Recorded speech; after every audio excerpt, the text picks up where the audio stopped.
Pakinggan natin ang aligasyon ni Anthony Taberna.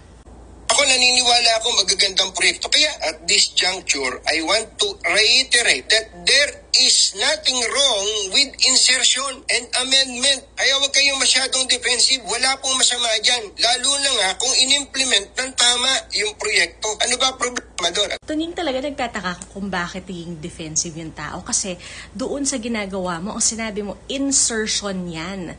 When it is an amendment. Siguro nagtataka kayo, amendment and insertion, pareho lang ba yan? No, it's not. It does not make sense. Walang logic na maglalagay si Risa Ontiveros ng insertions doon sa BICAM na mismong hindi siya pumirma. Diba? Ayaw mo nga tapos biglang pipirma ka? Ayaw mo nga, tapos nag-insert ka? Amendment yun. Anong pinagkaiba ng dalawang yun? Amendment, linagay yan sa plenaryo, pinagdebatihan, pinakinggan at alam ng lahat ng senador na nandoon sa parte ng committee na yun. So, anong problema doon? 'Di ba? At ikaw na mismo nga nagsabi na walang problema sa amendment at saka sa insertions kung nagawa ng maayos. Clearly, may mali siya yung ginawa mo. Clearly, inaantay mo kasi may mga ibang tao dyan na may bias na, ay, oh my God! Diba? Parang, what? Si Risa Ontiveros? O sige, kakagatin na natin yan.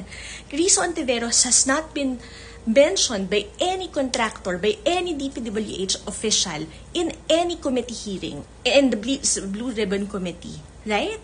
Tapos biglang gagawan mo ng mali siya na ganyan. May mali siya yung ginawa mo, Anthony Taberna. Tapos ito namang mga content creators ng mga Duterte, hindi man ini-explain sa inyo kung ano ang difference ng amendment at saka ng insertion. Kaya tayo nandito kaya napakagulo na marami nang napaniwala ng ganyan kasi hindi man kayo respeto ng mga content creators na pinagkakatiwalaan nyo na i-explain sa inyo kung anong difference ng amendment at ng insertion. At yung iba pa nga narinig ko, sinabi nila, pareho lang naman yan. Hello, kaya nga magkaiba yun diba?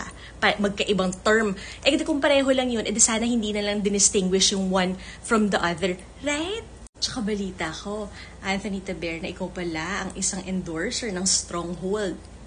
Teka, Stronghold, yung sa wife ni Marcoleta, yung insurance company na kinuha ng mga diskaya para sa government projects nila.